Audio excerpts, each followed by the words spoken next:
देखिए छोटकी छटंकी छटंकी का मतलब आप लोग जानते हैं। छटंकी का मतलब होता है फिसलन। आम के बीज को अगर आप हाथ में पकड़ेंगे तो कभी आती नहीं, वो फिसल जाती है। सो छटंकी का मतलब होता है बहुत ही एक्टिव, बहुत ही चंचल। और छोटकी इसलिए नाम है कि ये 3 बहनों में सबसे छोटी है, इसलिए छोटकी है। और एक फीमेल चार्ली चैपलिन है ये, तो इसलिए छटंकी है। तो छोटकी छटंकी एक नाम है और एक एडजेक्टिव है। दोनों नाम, नाउन और एडजेक्टिव मिल करके इनका नाम बना हुआ है। तो छोटकी छटंकी एक ही नाम है, इनको ही कहा जाता है छोटकी छटंकी। जैसे कहते हैं ना कि कुछ शब्द ऐसे मदमस्त, अगर इसको एक साथ नहीं बोलेंगे तो उसका मतलब नहीं निकलेगा। तो छोटकी छटंकी हम एक साथ ही बोलेंगे तो ये मतलब समझ में आएगा। सर, ये सीरियल बनाने के पीछे आपका क्या उद्देश्य है? देखिए, इसके पीछे मकसद ये है कि यूपी और बिहार में, खास करके मतलब पूरे हिंदुस्तान में, उन बापों से बड़ी गुजारिश है कि इस सीरियल को देखने के बाद सुधर जाए, जिनको ऐसा लगता है कि 36 गुण के बराबर एक ही गुण होता है पैसा कमाना। उनको किसी भी चीज़ से लेना देना नहीं होता है। कि उनको ये देखना होता है कि लड़के के बाप के पास कितना पैसा है, लड़के की सैलरी कितनी है। ऐब चाहे कितने भी हो, वो सब जो है वो पैसों में, उसको उस कारपेट के नीचे सारे ऐप डाल देते हैं और पैसा सामने आ जाता है। हिंदुस्तान में आप देखेंगे कि मिसमैच शादियां जो है ना इन दिनों बहुत हो रही है। लड़की स्ट्रीट स्मार्ट है, लायक है, 4 क्लास अगर कम पढ़ी हुई है, उसकी शादी हो जाएगी इंजीनियर से, डॉक्टर से। ऐसे इंजीनियर डॉक्टर से जिनका मकसद भी है पैसा कमाना, जिनका काम नहीं है सेवा करना, मतलब ही है पैसा कमाना, और पूरी कीमत भी वसूल करते हैं वो। और वो बाप अक्सर उस तरह के दूल्हे को चुनते हैं जहाँ पे इन बेटियों की शादी कर दी जाती है। और ज़िंदगी भर अगर कोई कमी अगर बाप ने छोड़ रखी है तो हमेशा उसको ह्यूमिलेट भी होना पड़ता है। मतलब इसके साथ एक मैसेज भी जा रहा है, मैसेज भी जा रहा है कि आप लायक वर्ड ढूंढिए, आप पैसा मत ढूंढिए। मैम, आपसे जानना चाहेंगे कितनी तैयारी करनी पड़ी, क्योंकि ये बिहार के पृष्ठभूमि, मैंने जब बोर्ड देखा, जब साइकिल अंदर जा रही थी, बिहार की पृष्ठभूमि है और एक चुलबुली लड़की है, तो कितनी तैयारी की आपने? कुछ ऑब्जर्व किया क्या? कुछ बताएंगे उस बारे में? जब मुझे फर्स्ट मीटिंग थी सर की, तो मुझे एक ही मिला था कि फीमेल चार्ली चैपलिन चाहिए उनको। तो वो वर्ड ही बहुत काफ़ी था मेरे लिए होमवर्क के लिए। बाकी मैं झारखंड रांची से हूँ, तो लैंग्वेज में पकड़ मेरी पहले से थी, तो शायद थोड़ी इजी हो गई। लेकिन जो कैरेक्टर मैंने पकड़ा, उसके लिए मैंने जो इन्होंने वर्ड यूज़ किया, उसके लिए मैंने काफ़ी जो भी मैं सच बोलूँ तो मैंने कार्टून नेटवर्क ज़्यादा देखा कि वो कितना फास्ट करते हैं और उनका जो बॉडी लैंग्वेज होता है। जैसे लोग बोलते हैं बड़े हो जाते तो कार्टून नेटवर्क नहीं देखना चाहिए, लेकिन मुझे लगता है कि आप कितने भी बड़े हो जाओ, पोगो चैनल ज़रूर देखना चाहिए। तो ज़्यादा कुछ नहीं, लेकिन हाँ, मैंने वो बॉडी लैंग्वेज और ये बहुत सारी चीज़ें जो हैं वो मैंने कार्टून, झूठ नहीं बोलूँगी, कार्टून नेटवर्क से मैंने पकड़ा है। और राइटर साहब से जानना चाहेंगे मैं, ये आपने कहानी लिखी है और कहानी की जो है बिहार की पृष्ठभूमि पे है, तो कितना कठिन हो जाता है, क्योंकि बिहार निरंतर बदल रहा है। आपने साइकिल दिखाई वहाँ और नदी भी दिखाया है, और मुझे लग रहा है काफ़ी पीछे का दिखा रहे हैं, और बिहार निरंतर बदल रहा है, तो कितना कठिन हो जाता है कि बिहार को दिखाना, दर्शाना? बिहार की खास विशेषता यह है कि वो विसंगतियों का प्रदेश है और ग्लोरियस कॉन्ट्रडिक्शंस जिसे कहते हैं। एक ही जगह पर अतीत भी है, वर्तमान भी और भविष्य भी है। तो आपने सही कहा, बड़ा कठिन है बिहार को एक सूत्र में बांधना। हमने ये चुनौती ली है और हम जो वर्तमान बिहार है, जो बहुत तेज़ी से बदल रहा है और बहुत तेज़ी से बाकी सब देश के जो एस्पेक्ट्स हैं उसके साथ समाहित हो रहा है, उसको हमने कैप्चर किया। मेरे लिए एक एडवांटेज यहाँ, जैसे कि हमारी लीड के लिए भी एडवांटेज है, मैं बिहार से हूँ और बिहार में भी ग्रामीण क्षेत्र से बड़ी क्या कहते हैं, बड़े सीरियसली अटैच्ड हूँ। हर साल जाता हूँ, वहाँ रहता हूँ, लोगों से मिलता हूँ, तो मेरा वहाँ जो अनुभव है वो मुझे हेल्प करता है स्क्रिप्ट को लिखने में।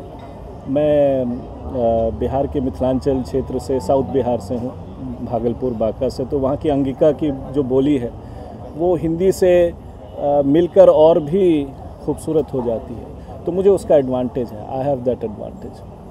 सर, आपसे जानना चाहेंगे इस बारे में, छोटकी छटंकी के बारे में, कैसा एक्सपीरियंस रहा आपका? As a director.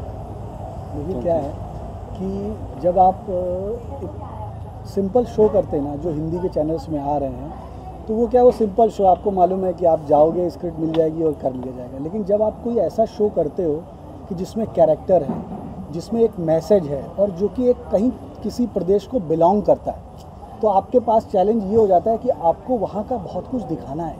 ठीक है, आपको वहाँ की समझ होनी चाहिए, कैरेक्टर्स की समझ होनी चाहिए, भाषा पे आपको पकड़ होनी चाहिए। और सबसे अच्छी चीज़ आप इस शो में ये देखोगे कि आपको इस शो में सारे कैरेक्टर्स नज़र आएंगे।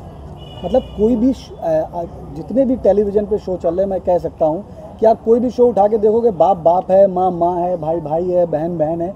लेकिन ये शो जब आप देखोगे तो आपको पता चलेगा जो बाप है ना, उसका भी एक कैरेक्टर है, माँ जो है वो भी खड़े होने के लिए माँ का भी एक कैरेक्टर बनाया है राइटर ने, जो बहनें हैं उनका भी एक कैरेक्टर बनाया है। तो एज ए डायरेक्टर आपके पास एक चैलेंज हो जाता है कि आपको खाली पपेट की तरह नहीं काम करना है कि आप गए, एक्टर ने अपनी लाइन बोल दी और हो गई, नहीं, आपको उस कैरेक्टर में उसको घुसाना है, उस कैरेक्टर को पकड़ाना है।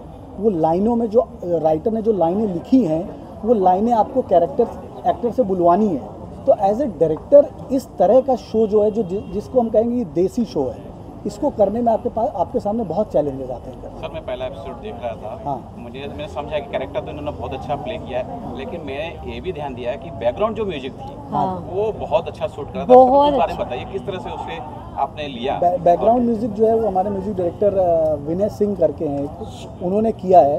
एक्चुअली हम लोग कई बार उस सेशन पे बैठे कि हमको वहाँ का जो देसीपन चाहिए था म्यूजिक में, वो आए, तो कई सेशंस हुए, उसके बाद वो बनाया गया। सर प्रोडक्शन हाउस के बारे में जानना चाहेंगे। प्रोडक्शन हाउस के बारे में हमारे प्रोड्यूसर जो है मासूम जी, ये प्रोडक्शन बताएंगे। हाउस का नाम है गांव वाला कॉन्सेप्ट स्टूडियोज।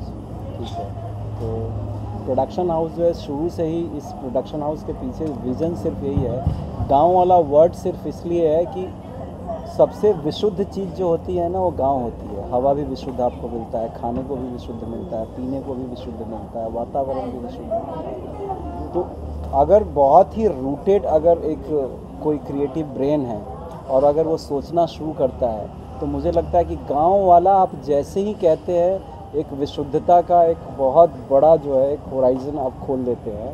और गांव वाला कहते ही अपनापन महसूस होता है। आज इस मेट्रो सिटीज़ में हर दूसरा आदमी, यार ये मेरा गांव वाला है, ये मेरा गांव वाला है, तो एक एम्पैथी सिंपैथी बहुत जल्दी जुड़ जाती है। तो हमें ये था कि लोग जब गांव वाला प्रोडक्शन बोले तो उनको लगे कि ये मेरा अपना है, हमेशा उनको महसूस हो कि अपना है।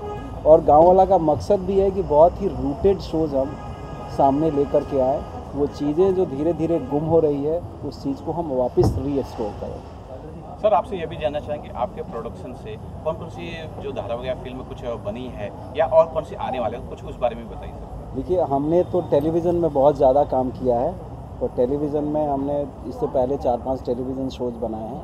इस प्रोडक्शन हाउस ने क्राइम शोज़ भी बनाए हैं अलग अलग चैनल्स के लिए, जिसमें सोनी चैनल भी है, क्राइम पेट्रोल ही 400 एपिसोड्स हमने बनाया, मन में विश्वास है हमने बनाया, सब टीवी के लिए एक शो हमने बनाया, डीडी नेशनल के लिए बहुत ही कल्ट शो हमने बनाए हैं, अनुदामनी, वो यही थी, एक तरेगनी, उसमें भी यही थी, एक बस थोड़े से अनजाने हमने बनाया था, बहुत ही जो पाकिस्तानी फ्लेवर के, थोड़े इवॉल्व ऑडियंस के लिए बहुत बोल्ड ड्रामा हमने बनाया। इसके अलावा एक प्रोडक्शन हाउस जो है तेलुगु में 2 फिल्में प्रोड्यूस कर चुकी है, मराठी में 3 फिल्में, जिसमें से 2 फिल्में ब्लॉकबस्टर हैं। एक फुंतरू फिल्म हमने प्रोड्यूस की थी रॉस के साथ, जो ब्लॉकबस्टर गई थी। टकाटक 2019 में हमने प्रोड्यूस की थी, वो भी ब्लॉकबस्टर है, जिसका दूसरा सीजन अभी तैयार है। मैम से जानना चाहेंगे कि मैं हाँ, दबाव था क्योंकि बहुत टाइम के बाद ये मेरा कमबैक है एज अ लीड। और थैंक यू मासूम सर, गौरव एंड प्योम सर।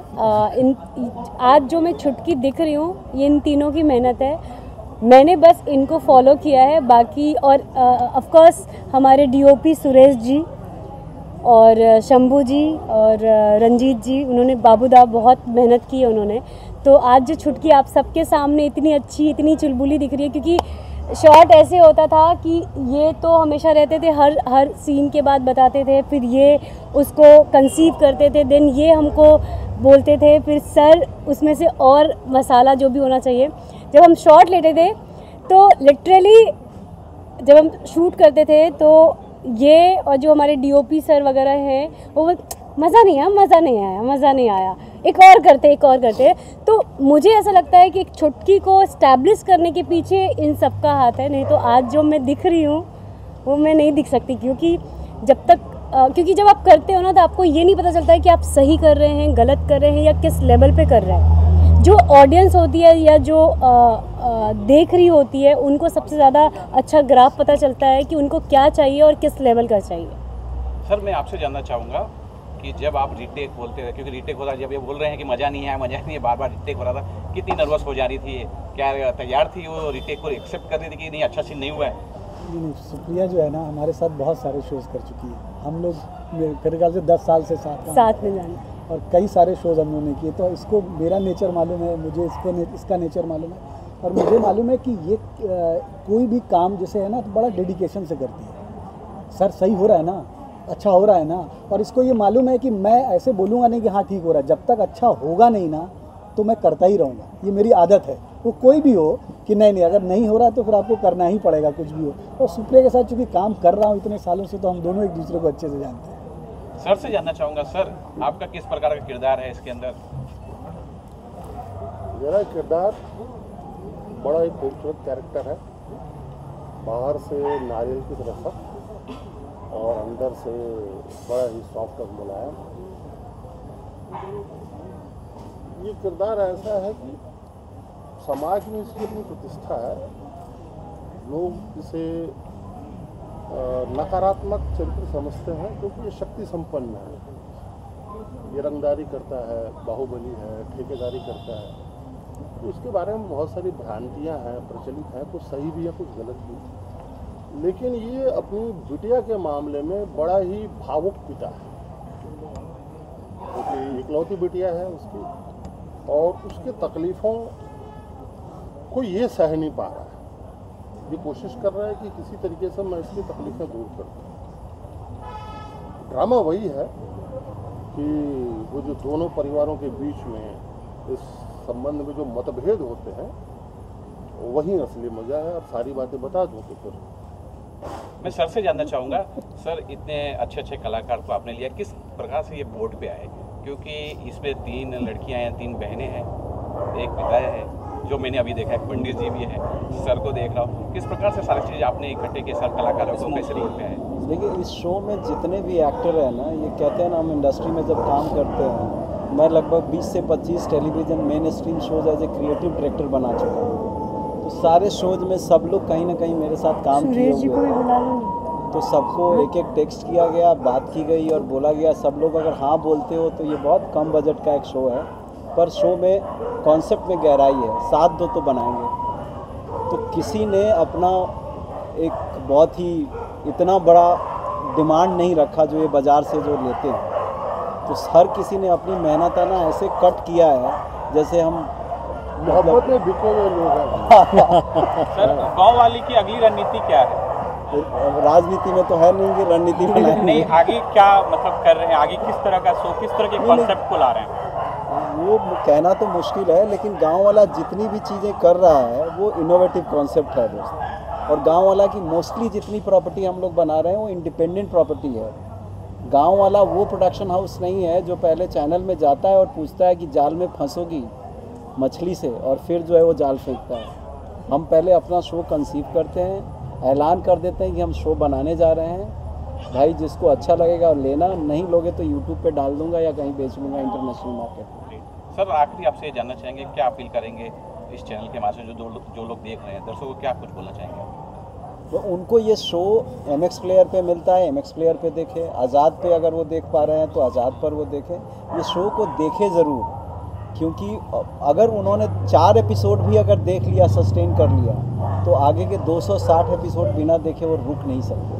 क्योंकि इस कहानी करने में, कहानी को रचने में और किरदार को करने बनाने में कोई कमी नहीं रखी है। फास्ट फूड की तरह शो नहीं बन रहा है, ये आम डेली सोप की तरह नहीं है। बिल्कुल, हमने 1 महीने में 6 एपिसोड शूट किए हैं, ये हमारी रफ्तार है। 1 मंथ में 6 मैं किया आपसे है। जानना चाहूँगा क्योंकि पूरा दामोदर मैं देख रहा हूँ आपके ऊपर है, हंसमुख और नाम भी आपके ऊपर से जा रहा है। आप बताइए क्या अपील कर रही हैं? मैं आपको सच बोलूं, मैं सुबह आती हूँ और रात तक, जब तक हमारा पैकअप नहीं होता है तब तक मैं ऐसे ही रहती हूँ, क्योंकि हमारा जो माहौल बना हुआ है पता नहीं, ये नहीं पता, मतलब इन्होंने बहुत छूट दे के रखी है सब चीज़ में, इन्होंने बहुत छूट दे के रखी है कि मतलब बहुत एडजस्ट, मतलब आप तो हम हंसते हुए ही जाते हैं घर और वापस सुबह हंसते हुए आते हैं। 1 मंथ हो गया हमको शूट किए, लेकिन अभी तक टच वुड हम में से किसी की भी एनर्जी कम नहीं हुई है।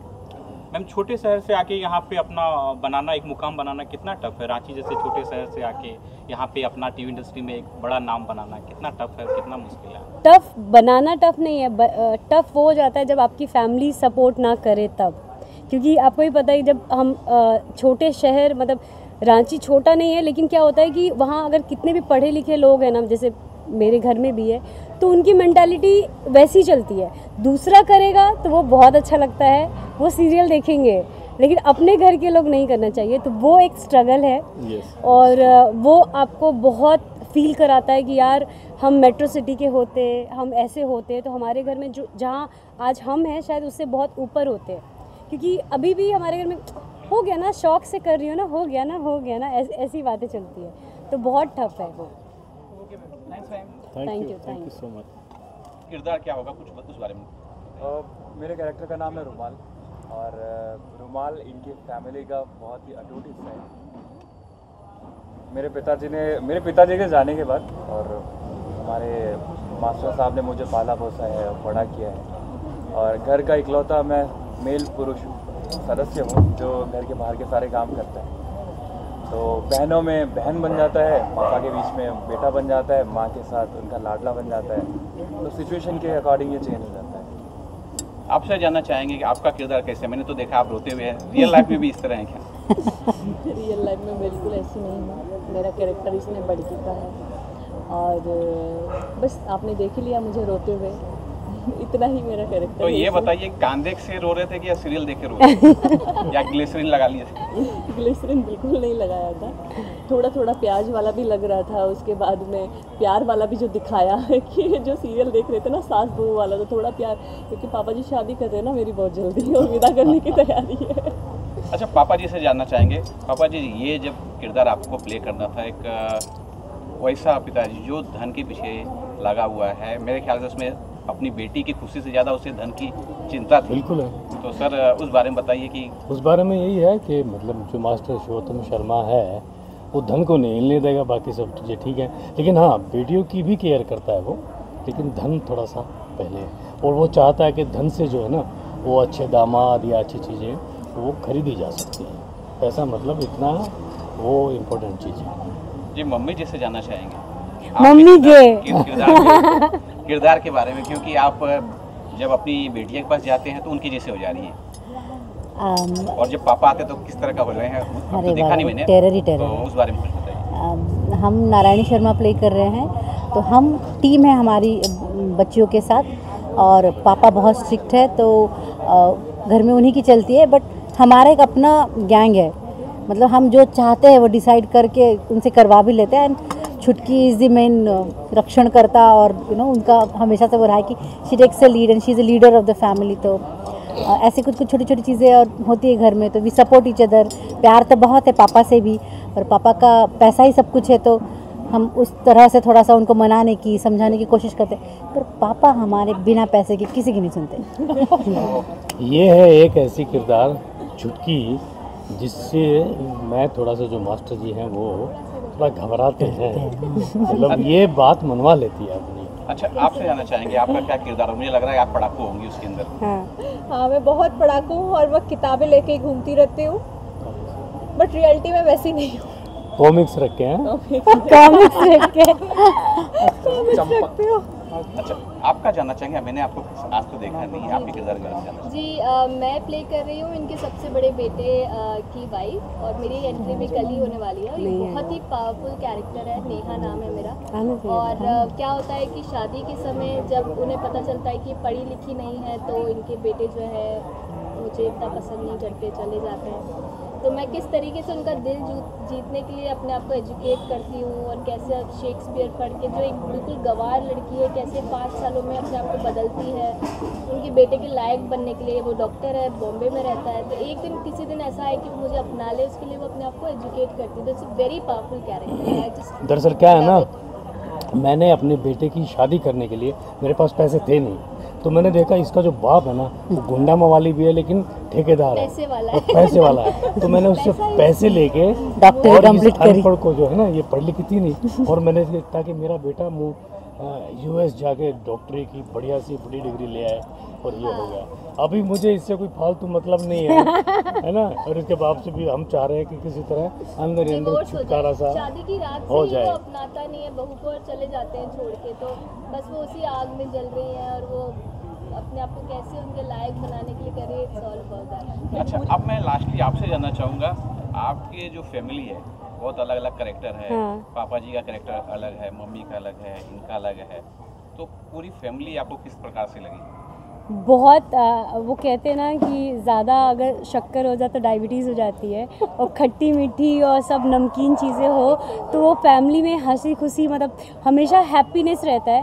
तो सेम मैं फील करती हूँ कि ऑफ कोर्स जहाँ से मैं बिलोंग करती हूँ पापा ऐसे ही होते हैं, और मैं अपने घर में भी सबसे छोटी हूँ और पापा की लाडली, और यहाँ भी हूँ कि कैसे भी करके मैं मना लेती हूँ। मम्मी की बातें, दीदी की बातें, सब इनसे बोल के मैं मनवा लेती हूँ।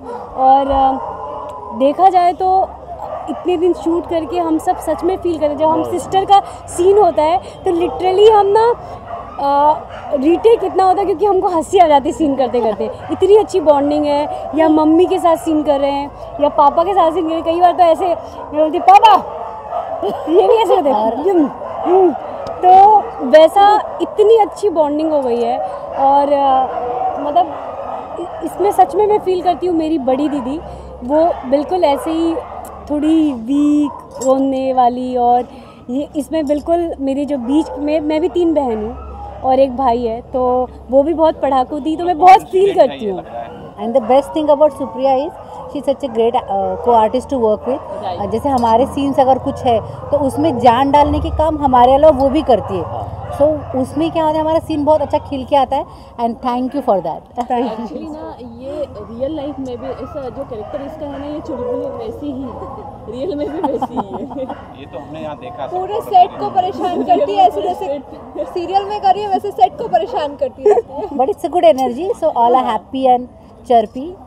मेरा बस एक ही रहता है क्योंकि एज एन एक्टर बहुत टफ होता है, क्योंकि आपका फेस कैमरा में दिखता है, और मैं सब बोलते हैं ये हमारा सेकंड होम है, लेकिन नहीं, ये हमारा फर्स्ट होम होता है एज एन एक्टर।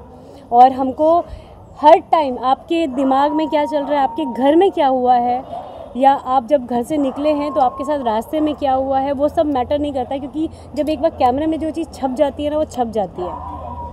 तो मेरा हमेशा ये रहता है कि कैसे भी करके ना ऐसी एनर्जी बनाओ कि जो सीन बहुत ओके है ना, वो भी सीन ऐसा निकल के आए कि लिटरली अभी तक टचवुड हमने जो भी सीन किया है वो डायरेक्टर सर और DOP सर वाव नाइस बिना बोले आज तक रुके ही नहीं है। इमोशनल सीन्स भी रहते हैं तो कई बार तो ग्लिसरीन लेने की जरूरत